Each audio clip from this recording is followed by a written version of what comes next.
Hello everyone and welcome to Long's Toys. Today we're going to be taking a look at Power Rangers Ninja Steel, Stonedozer, and Cat O'Clock. Basically these are two new villain figures from, I'm guessing, Wave 3 of the figures. I think the first wave was just the 5 Rangers and then the second wave was the 3 villains. And now we're getting 2 more villain figures, Stonedozer and Cat O'Clock. Cat O'Clock has got to be one of the worst names I think they've ever come up with. I can work with Stonedozer. It's kind of cool. I get it. He's got construction parts. He's rocks. Makes sense.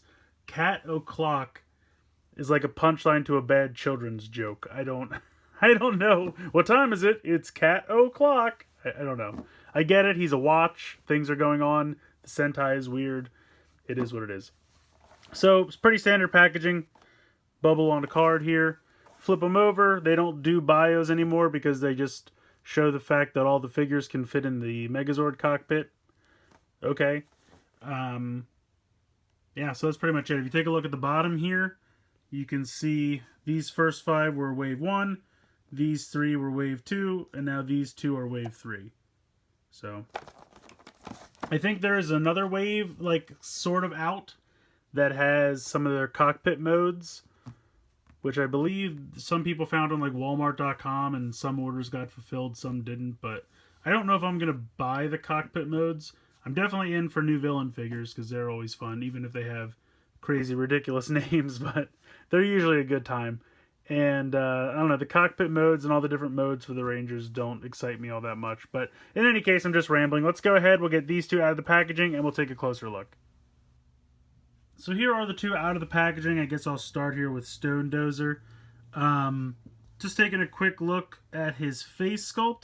I kind of like it. You can see he's got kind of a cool beard thing going on. He's got some nice red eyes. And then they painted his teeth white.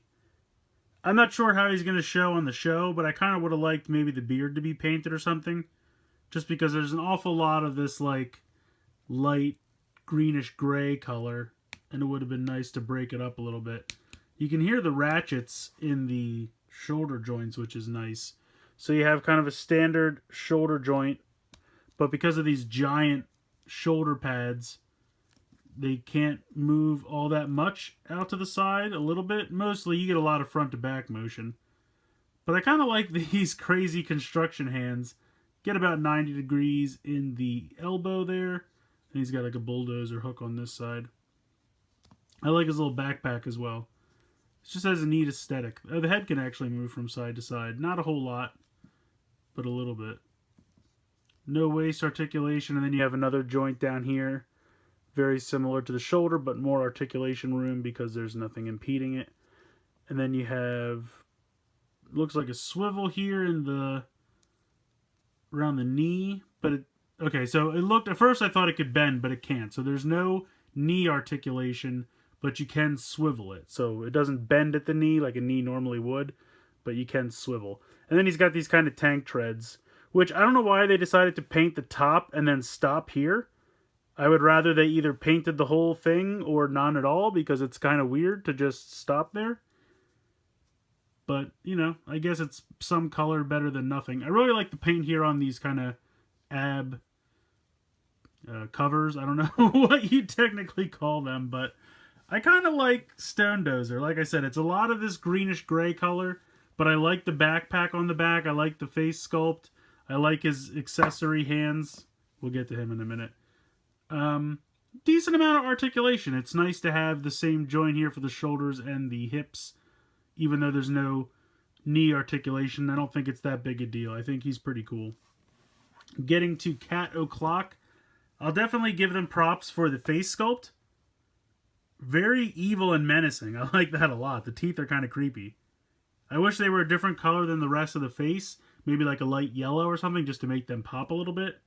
But the eyes are painted nice. The ears are nicely done. It's always 7:30 for this guy.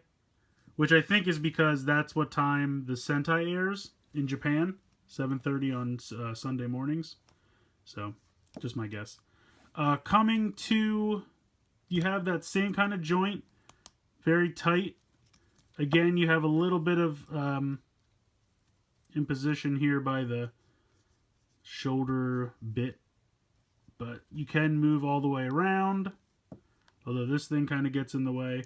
And then you can do a little bit in and out like that. I don't believe there's anything in the like elbow or wrist region. That's just a solid arm piece. But you can do the shoulder. Similar joint in the hip. I think, yeah, it can go out to the side. So you do have that joint there. And then you have 90 degrees in the knee. And you can see there's kind of a like watch and wrist strap motif going on here. So if we close up in on this arm, again, it says Sunday at 7:30. Again, that's what time the Sentai airs. So I think that's kind of funny. Taking a look at the back, you have this weird...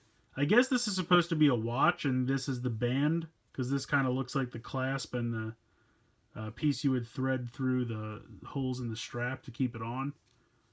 But it's just at a weird place. It's on his butt, and it kind of wings out to the side, and it gets in the way of the arms.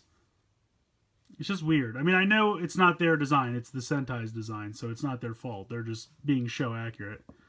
But also, the feet are weird. They're not at like a proper angle. I guess if you bend them a little bit like that, he can stand a little better. You just kind of have to find the right angle, because the feet are angled as far as, like, if you put them all the way down, they kind of are okay. If you go out to the side a little bit, you can see how they don't sit flat, because there's no ankle articulation, which I didn't expect with a, $10 figure. He's not bad. You just have to find the right weight distribution, and then he can totally work. And I like his color scheme. I know it's weird. Brown and orange you wouldn't think really go together, but I don't know. For some reason, I kind of like it. I just wish there was a little bit more paint. Something on maybe the forearms here, or really I feel like in the shin area would help. Just to, again, a little pop of color. Because otherwise it's just a lot of orange. You have a little bit of gold here on the claws, which isn't bad. But yeah, I would say out of the two, I like Stonedozer better. Just personal opinion. There's not really one better than the other. As far as articulation goes, I feel like they're pretty much on par with each other. They both have the same joint for the shoulders and hips, which is nice. This guy has knee articulation. This guy just has like a knee swivel. You get elbows with this guy, no elbows with this guy. So I feel like they're kind of on par with each other as far as articulation goes. They both have some nice face sculpts. I like both of them for that. I just think this guy, I don't know. Maybe it's just I like his design better. I can't really describe it. Because there's nothing wrong with this guy other than his dumb name.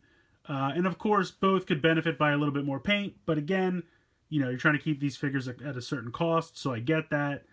It's not a major complaint. Just, if I had to improve them, I'd add a little bit more paint. But it's not detracting from the fun of the figures. I think they're decent little villain figures. I mean, I appreciate that they're doing villain figures again. They did them a lot with Dino Charge, and they were a lot of fun to collect. And I think these are fun too, just because they're goofy, crazy monsters from Japan. So what's not to love? Yeah, so I think they're both fun. If you can find them, pick them up. They're only like $9.99 each, or maybe even $8.99 at Walmart. I'm not 100% sure on that. Sometimes you can find them on sale. I think Target has a sale right now that they're $7.99. So I think they're worth it. I think they're worth $10 a piece, but if you can get them cheaper, then I would say they're definitely worth it. They're fun figures. Could just use a little bit more paint, but not a big deal. They obviously don't come with any accessories. I don't know what accessories you'd give them, because this guy kind of comes with his weapons in his hands, and kind of the same thing with this guy. Monsters on the show don't usually use accessories, so it doesn't make sense to include them with the toy. So, again, I recommend them. Could use a little bit more paint, but that's kind of par for the course. So let me know what you guys think in the comments below. Please like and share this video, and please subscribe if you haven't already. I hope you've enjoyed this look at Stonedozer and Cat O'Clock from Power Rangers Ninja Steel. And as always, guys, thank you so much for watching.